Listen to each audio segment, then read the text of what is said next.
सो hi everyone. तो students, आज के सेशन में हम डिस्कस करने जा रहे हैं एचपी कांस्टेबल का जो लास्ट पेपर हुआ था उसकी डिस्कशन करेंगे और साथ साथ में हमने इसके साथ साथ हम जो है अलॉन्ग विद दैट हमने स्ट्रैटेजी भी बनानी है। हमें पेपर का पैटर्न पता लगना चाहिए कि कौन कौन से क्वेश्चन आ रहे हैं, कौन कौन से सेक्शन से एग्जाम में क्वेश्चन आया है। जो लास्ट जो कांस्टेबल का जो एग्जाम हुआ था, राइट, तो उसके क्वेश्चंस को देखते हुए हमने साथ साथ में ये भी ध्यान रखना है कि कहां से कौन से सेक्शन से एग्जाम में क्वेश्चन पूछे गए, राइट। तो क्वेश्चन की तरफ मूव करते हैं। जैसे कि आपके सामने एक सवाल लिखे हुए हैं, यहाँ पे आप पढ़ सकते हो। जैसे क्वेश्चन नंबर 1 है स्क्रीन पे आपके, ये राइट। तो क्वेश्चन नंबर 1 क्या है?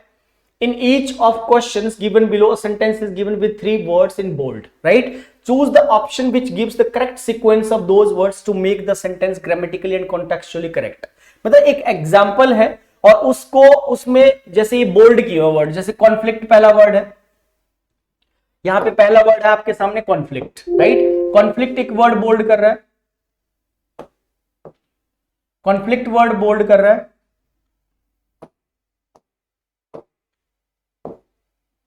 ये पहला वर्ड बोल्ड किया हुआ है। उसके बाद फिर आगे जाके वायोलेट्स बोल्ड कर रहा है, फिर आगे जाके एग्जिस्टिंग बोल्ड कर रहा है। अब इन 3 बोल्ड वर्ड्स का जो सीक्वेंस है ना, वो गलत है। मतलब ये प्रॉपर ऑर्डर में आपको देखना है कि क्या प्रॉपर ऑर्डर में लगे हैं। अगर नहीं लगे हैं तो आपको लगाना है। तो देखो बोल रहा है the HP ordinance not only conflict, गलत है। ये कॉन्फ्लिक्ट गलत है। मतलब ये जो कॉन्फ्लिक्ट है ये वायोलेट्स के साथ रिप्लेस होगा।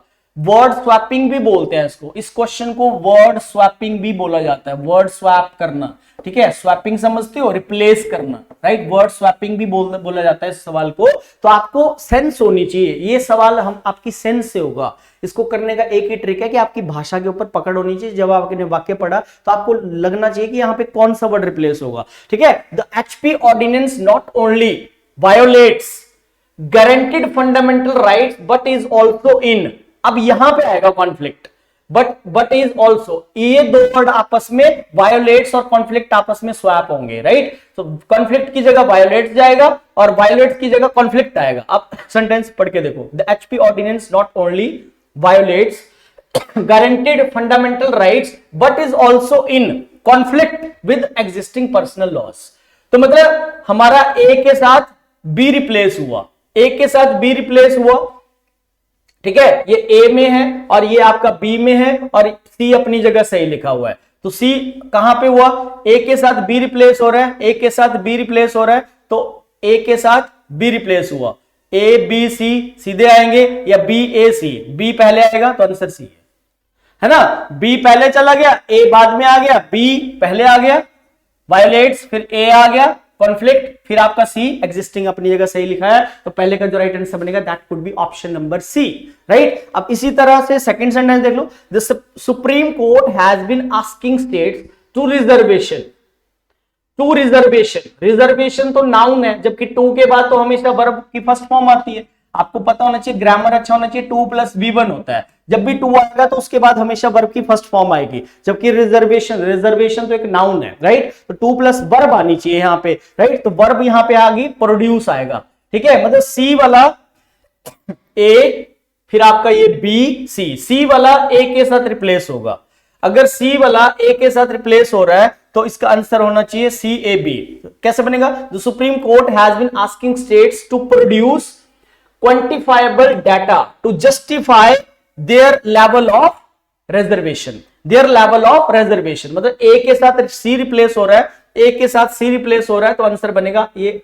जिस किसी ने पेपर सॉल्व किया है उसने आंसर सही किया है। ए के साथ सी रिप्लेस होगा, ए सी बी, इसका राइट सीक्वेंस बनेगा B, right. The supreme court has been asking states to produce quantifiable data to justify, वो ठीक लिखा है, जस्टिफाई वर्ब भी है, to justify their level of reservation, ऐसे बन जाएगा। तो ये वर्ड स्वैपिंग के क्वेश्चंस बोलते हैं, ठीक है। तो ये आपके प्रीवियस मतलब कांस्टेबल के पेपर में आए हुए हैं। Next, choose the correctly spelled word. Spelling वाले वर्ड्स आ रहे हैं तो हमें आइडिया भी लग रहा है कौन से सेक्शन से क्वेश्चन पूछ रहा है। हैरेसमेंट की स्पेलिंग पूछ रहा है, तो हैरेसमेंट की राइट स्पेलिंग होती है स्टूडेंट्स, ऑप्शन नंबर सी बनेगा यहाँ पे, HARASSMENT। हैरेसमेंट का राइट आंसर जाएगा हमारा C, could be the right answer over here. Next आप देख सकते हो कॉन्सेंसस। कॉन्सेंसस की राइट स्पेलिंग क्या होगी? CONSENSUS, CONCENSUS, CONSENCUS या CONSAN। ये सी वाली गलत है, जिस किसी बच्चे ने पेपर किया है उन्होंने सी मार्क किया है बट सी नहीं आएगा बेटा, इसका राइट आंसर ए है, ठीक है, CONSENSUS। कॉन्सेंसस की राइट स्पेलिंग होती है CONSENSUS could be the right answer over here. Next बोल रहा है select the option which best expresses the sentence in active passive voice. तो मतलब आपको एक सेंटेंस दिया है, उसकी वॉइस चेंज करनी है आपको। somebody told me that there had been an explosion in the mall, right, told जाएगा was verb में क्योंकि ये पास्ट इंडेफिनिट टेंस है, राइट, पास्ट इंडेफिनिट टेंस है, पास्ट इंडेफिनिट में was verb लगाते हैं। सो आई was told by somebody about the explosion in the mall, had been को मिस कर रहा है, कट गया, नहीं आएगा। I was told about the explosion in the mall, इसमें भी had been कट कर रहा है। I was informed that there was an explosion in the mall, बिल्कुल गलत है, डी आंसर होगा। I was told by somebody that there had been an explosion in the mall, so right answer बनेगा सवाल नंबर 53 का जाएगा हमारा option number D could be the right answer over here. Next आ जाते हैं, choose the correct option for sentence improvement. वाक्य का सेंटेंस इंप्रूवमेंट करना है। ही हैज फॉलन आउट एक फ्रेजल वर्ब है, इसका मीनिंग आपको रिप्लेस करना है, इंप्रूव करना है इसको पूरा। He has fallen out with the girl he wanted to marry, ये बहुत इंपॉर्टेंट फ्रेजल वर्ब है फॉलन आउट, और मोस्टली जो बच्चे हैं इसका जो आंसर करके आते हैं, ठीक है, जैसे इन्होंने भी लगाया, जिस किसी ने पेपर सॉल्व किया है, देखो इन्होंने क्या लगा दिया है, बी लगा दिया, फॉलन इन लव, जबकि ये गलत है, फॉलन इन लव नहीं होता है। फॉलन आउट एक फ्रेजल वर्ब है स्टूडेंट, इसका मतलब होता है आर्गुमेंट हो जाना, झगड़ा हो जाना, कि मतलब जिस लड़की से उसकी शादी होने वाली थी उसके साथ उसका आर्गुमेंट हो गया, झगड़ा हो गया, राइट। तो यहां पे बिल्कुल गलत है आंसर, इसका आंसर डी होना चाहिए, नो इंप्रूवमेंट, बिल्कुल सही। फॉलन ऑफ गलत है फ्रेजल वर्ब, फॉलन फॉर नहीं आएगा, ठीक है, फॉलन इन लव तो कभी भी नहीं आएगा, क्योंकि fallen in love fallen out phrasal verb का मीनिंग नहीं होता, राइट। इसका मतलब होता है आर्गुमेंट हो जाना। तो फॉलन आउट इस सेंटेंस में, इस वाक्य में बिल्कुल सही लिखा गया है। He has fallen out with the girl he wanted to marry, मतलब जिस लड़की से उसकी शादी होने वाली थी उसके साथ उसका आर्गुमेंट हो गया, झगड़ा हो गया। बच्चे यहाँ पे जानबूझ के दे रहा है फॉल इन लव, ताकि आप इसको करके आओ। देखो जिसने पेपर सॉल्व किया उसने बी लगा रखा है, जबकि गलत है, आंसर डी है इसका, ठीक है। It is the time the 3 years old is learning how to read and write, so it is the time the 3 years old must learn, इसका आंसर सी होगा, must learn could be the right answer। choose the option having similar meaning to capital words, right, similar meaning देना है pious, pious होता है पवित्र, holy तो धार्मिक, religious हो जाएगा, afraid नहीं होता है, ठीक है, सिंपैथेटिक तो दयालु होता है, गलत आंसर लगा रखा है, फेथफुल भी गलत होता है, राइट आंसर बनेगा बेटा पायस होता है, रिलीजियस जो बड़ा धार्मिक होता है, जो बड़ा पवित्र होता है, जो बड़ी होली चीज होती है, जैसे मंदिर है, मस्जिद है, गुरुद्वारा है, वो होली जगह है ना, वहां पे लोग जाते हैं, हमारी श्रद्धा है वहां पे, तो रिलीजियस रिलीजन से रिलेटेड होता है ये। आगे choose the option having similar meaning to capital word, ये तो सेम हुई आ गया पायस बाय मिस्टेक। रेप्लेनिश, अगला वर्ड थोड़ा सा धुंधला है, रेप्लेनिश वर्ड है, मैं लिख देता हूं ऊपर,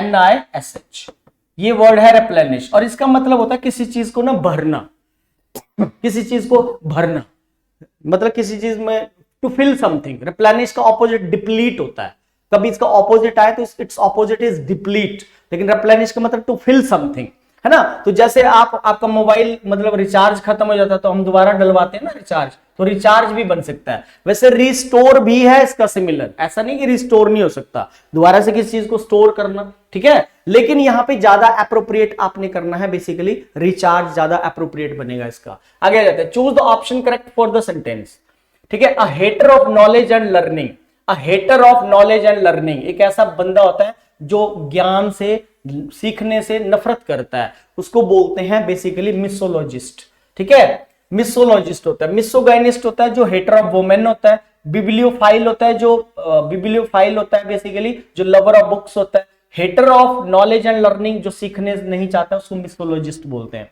choose the correct option for filling up the blanks. In dash to picking up milk from the grocery store we also need to get some bread, because my bread है वहां पे, ये मिसिंग है, यहाँ पे some bread होगा, यहाँ पे some bread, right, some bread because my cousin ate all of it in past week, right। तो एक्चुअली ये इडियम है 59, in addition to होता है, in addition to, ये एडिशन करता है, इन एडिशन टू, यहां पे राइट आंसर जाएगा आपका, ठीक है। तो यहां पे आंसर बनेगा हमारा, देखो बिसाइड्स लगाया बच्चे ने, गलत है, ये एक मुहावरा है बेटा, इन एडिशन टू एक इडियम होता है, ठीक है, इन एडिशन टू। अब जिसको नहीं पता है कि इन एडिशन टू एडिशन करता है और एक इडियोमेटिक एक्सप्रेशन है, वो बच्चा यहां गलत करके आ जाएगा, राइट, जैसे कि करा भी है। रिपोर्टेड स्पीच बतानी है। I am going out tonight, Lakshmi said. I am going out, Lakshmi said है तो यहाँ पे टेंस चेंज होगा। Lakshmi said that she was going out tonight, tonight को चेंज नहीं कर रहा है, टुनाइट भी चेंज होगा। Lakshmi said that she was going out that night, ये हो सकता है। Lakshmi said she was going out that night, right, तो यहां दैट नहीं लगा रहा, कट गया। Lakshmi said that she will be, यहां टेंस गलत बदल रहा है तो बी आंसर होगा। The king ordered that they should celebrate their victory, so the king said, मतलब ये पहले ही इनडायरेक्ट स्पीच है, इसको डायरेक्ट में बनाना। The king said I order everyone to celebrate, the king said we should celebrate our, C होगा, ठीक है। वी का फिर क्या बना दिया इसने, बेसिकली दे बना दिया, ठीक है। उसके बाद 62 देखो, everything is funny as long as it is happening to. Happening to, ये वाला टू आएगा नहीं, डी आंसर हो जाएगा, इज हैपनिंग टू।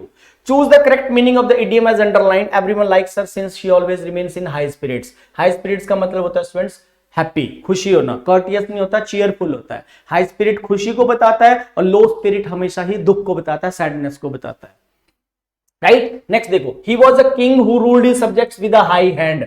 ये बहुत इंपॉर्टेंट इडियम है, विद अ हाई हैंड, और इसका मतलब होता है वो एक ऐसा राजा था जो अपनी प्रजा से कैसे पेश आता था, निर्दयता से, राइट। तो आंसर करना है इसका ए। देखो इन्होंने सी लगा रखा है बच्चे ने, ऑप्रेसिवली आएगा बेटा, काइंडली नहीं, नेगेटिव इडियम है, इसका कॉन्टेक्स्ट नेगेटिव है। वो एक ऐसा राजा था, किंग की सब्जेक्ट होती है, प्रजा, मतलब प्रजा को सब्जेक्ट्स बोलते हैं। वो एक ऐसा राजा था जो अपनी प्रजा से बड़ी निर्दयता से पेश आता था, राइट। तो यही क्वेश्चन थे। तो इसमें हमें एक आइडिया यहां पे लगा, एक हमने ओवरव्यू लिया कि देखो इडियम पूछ रहा है, ठीक है, उसके बाद कुछ क्वेश्चन ग्रामर के पूछ रहा है, यहां पे भी इडियम पूछा है, इन हाई स्पिरिट पूछ लिया, विद अ हाई हैंड पूछ लिया, फिर एक नरेशन पूछा, 2 नरेशन के क्वेश्चन आ रहे हैं, ठीक है। फिर आपका जो है एक फिर से इडियोमेटिक एक्सप्रेशन है, एक आपका वन वर्ड आ रहा है, ठीक है, फिर वोकैब के क्वेश्चन आ रहे हैं, फिर आपके जो है यहां पे ग्रामर के एक फ्रेज का क्वेश्चन आ गया, फिर एक स्पेलिंग चेक का सवाल है, 2 स्पेलिंग के क्वेश्चन है, एक आपकी वॉइस का क्वेश्चन है